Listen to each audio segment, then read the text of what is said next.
The live TV, सच सबसे आगे। नमस्कार, मैं हूं रंजीत झा और आप देख रहे हैं द लाइव टीवी। योगी सरकार पर सुप्रीम कोर्ट का गुस्सा फूटा है। वो इतने भड़के हुए थे कि योगी सरकार के वकील की जमकर क्लास लगा दी गई। उन्होंने यहां तक कहा कि मैं देख रहा हूं कि आप लोग लापरवाह होते जा रहे हो, जानबूझकर अदालतों के आदेश की अवहेलना कर रहे हो। यह अब बर्दाश्त नहीं किया जाएगा। दरअसल भारतीय जनता पार्टी उस मोड से बाहर ही नहीं निकल पा रही है जब वो बड़े आसानी से सुप्रीम कोर्ट के बड़े बड़े फैसले को अध्यादेश के जरिए पलट दिया करती थी। वो शायद भूल गई कि इस बार जब 2024 में एनडीए की सरकार आई है तो वो मोदी सरकार नहीं, एनडीए सरकार है, जहां पर बहुमत के लाले पड़े हुए हैं।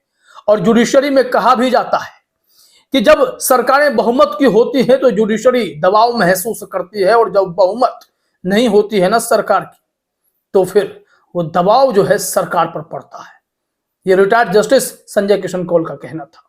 खैर, इस वक्त जो रिपोर्ट है उत्तर प्रदेश सरकार की पोल खोल देती है कि वो सुप्रीम कोर्ट की भी अवहेलना करने से पीछे नहीं हटते। एक सेंसिटिव मामला था, रेप पीड़िता से जुड़ा हुआ।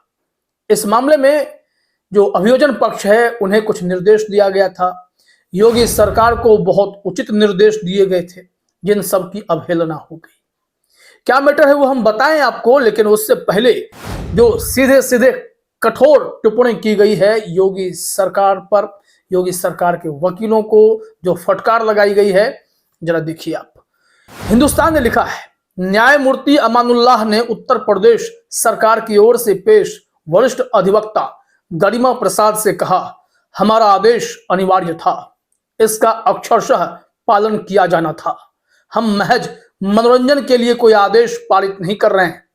सुप्रीम कोर्ट लड़की से बलात्कार के आरोपी व्यक्ति की जमानत याचिका पर सुनवाई कर रहा था। ऐसे में अब सुप्रीम कोर्ट का यह तेवर कहीं ना कहीं भारतीय जनता पार्टी को हैरत में डाल रहा है। उन्हें लगता है कि अदालतें सरकार के हिसाब से काम कर जाएंगी। अक्सर यह देखा गया है, करती है, और लेकिन अब हालात बदलते हुए दिखाई पड़ते हैं। जब सुप्रीम कोर्ट के जस्टिस इस तरीके के तेवर दिखाते हैं तो आने वाले समय में ऐसे तेवर और दिखेंगे, और सरकार जो गलत नीतियों के साथ, लापरवाह रवैये के साथ अपना काम करना चाहती है, उन सब पर ब्रेक लग सकता है। सरकारी वकील पर भी सुप्रीम कोर्ट का गुस्सा फूटा है। कहा गया है जब पीठ नाराज हुई, सुधांशु धुलिया भी थे और इनके साथ साथ जस्टिस अमानुल्लाह भी थे। कहा जा रहा है कि नाराज पीठ ने कहा, हम ऐसा प्रतिदिन देख रहे हैं, दिन प्रतिदिन घटित होते देख रहे हैं।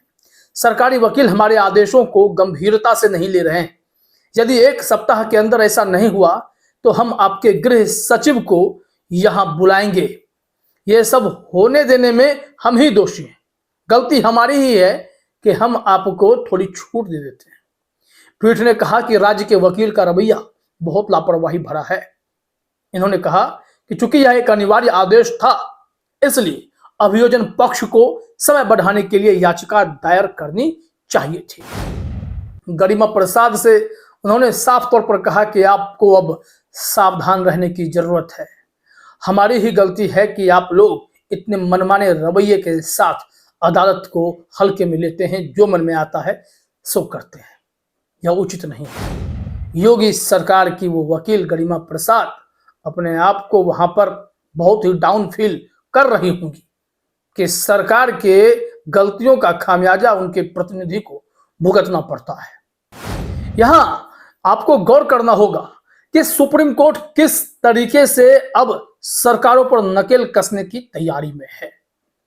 कई ऐसे राज्य हैं जहां पर अदालत की अवहेलना करने की कोशिश की जाती है, वहां हर जगह अब सुप्रीम कोर्ट दखल देकर इन्हें दुरुस्त करना चाहता है। इस वक्त जब उत्तर प्रदेश में यह यौन शोषण का मामला तूल पकड़ा, जिसमें सरकार की लापरवाही दिखी, तो फिर जजों से यह बर्दाश्त नहीं हुआ। उन्होंने जमकर क्लास लगानी शुरू कर दी।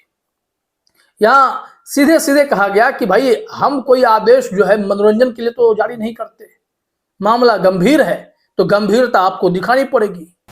लेकिन ये लोग किस तरीके से काम करते हैं इसकी कलई खुल गई है।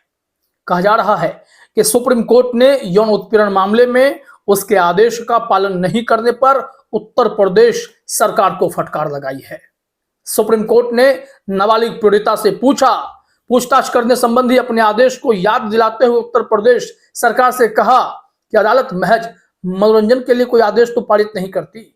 न्यायमूर्ति सुधांशु धुलिया और न्यायमूर्ति एहसानुद्दीन अमानुल्लाह की अवकाशकालीन पीठ ने अभियोजन पक्ष को यौन अपराधों से बच्चों के संरक्षण पॉक्सो अधिनियम के पक्ष का कहा जा रहा है कि उस मामले में पीड़िता से पूछताछ करने के लिए 1 सप्ताह का समय दिया और चेतावनी दी यदि निर्धारित समय के भीतर ऐसा नहीं किया गया तो वह अब सीधे होम सेक्रेटरी को तलब कर लेंगे।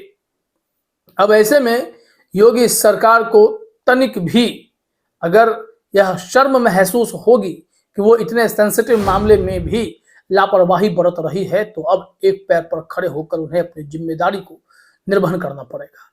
अगर नहीं करते हैं तो सुप्रीम कोर्ट कोई बड़ा आदेश जारी कर इन्हें एक बड़ा मैसेज भी दे सकता है। सीधे सीधे कहा गया है वकीलों से, अदालत में आए हैं ना तो सावधान रहें। अब हम इस पर बहुत सीरियस हो रहे हैं। यह जब टिप्पणी हुई है तो योगी बाबा के होश भी उड़े होंगे कि ना जाने सुप्रीम कोर्ट से क्या फैसला आ सकता है। लाइव हिंदुस्तान ने लिखा भी है, पीठ ने प्रसाद से कहा अदालत में बहुत अलर्ट रहे, सावधान रहे। अब हम इस पर गंभीरता से विचार करने जा रहे हैं। समय बढ़ाने के लिए उचित आवेदन दायर करना आपका कर्तव्य था। आरोपी पर 16 वर्षीय लड़की के साथ कथित बलात्कार और आपराधिक धमकी का मामला दर्ज किया गया है। उसने पिछले साल 30 नवंबर को उसकी जमानत याचिका खारिज करने संबंधी इलाहाबाद उच्च न्यायालय के आदेश को चुनौती दी है। अभियोजन पक्ष के अनुसार नाबालिग का 6 महीने से अधिक समय तक कई बार यौन शोषण करने के आरोप में आरोपी के खिलाफ 19 सितंबर 2023 को प्राथमिकी दर्ज की गई थी और उसके बाद जब सुप्रीम कोर्ट में यह मामला पहुंचा तो उचित दिशा निर्देश जारी किए गए थे, जिसकी अवहेलना योगी सरकार करती रही। ऐसे में जब योगी सरकार के वकील सुप्रीम कोर्ट पहुंचे तो फिर सुप्रीम कोर्ट के माननीय न्यायाधीशों का गुस्सा फूट पड़ा। उन्होंने कहा कि आपने हमारे आदेश को इंटरटेनमेंट का एक वस्तु समझ लिया क्या? आपने इसे मनोरंजन समझ लिया है? यह नहीं चलने वाला है। उन्होंने कहा कि अब आप सीरियस हो जाइए क्योंकि ऐसे मामले पर हम अब बहुत गंभीर होने वाले हैं और हमारी गंभीरता को अगर हल्के में लिया तो फिर आप अपने होम सेक्रेटरी को कहिएगा कि वो तैयार रहे, अन्यथा अब जो अगला आदेश होगा वह सरकार को मुश्किल में डाल सकता है। ऐसी नौबत आ भी सकती है क्योंकि उत्तर प्रदेश में वैसे भी सुप्रीम कोर्ट के आदेशों की, हाई कोर्ट के आदेशों की कितनी अवहेलना होती है। बुलडोजर सिस्टम, बुलडोजर नीति जिसका प्रयोग धड़ल्ले से किया गया, इसको लेकर तमाम अदालतों ने आपत्ति जाहिर की कि बुलडोजर अंतिम उपाय है, वो भी जब कोर्ट आदेश जारी करे तब।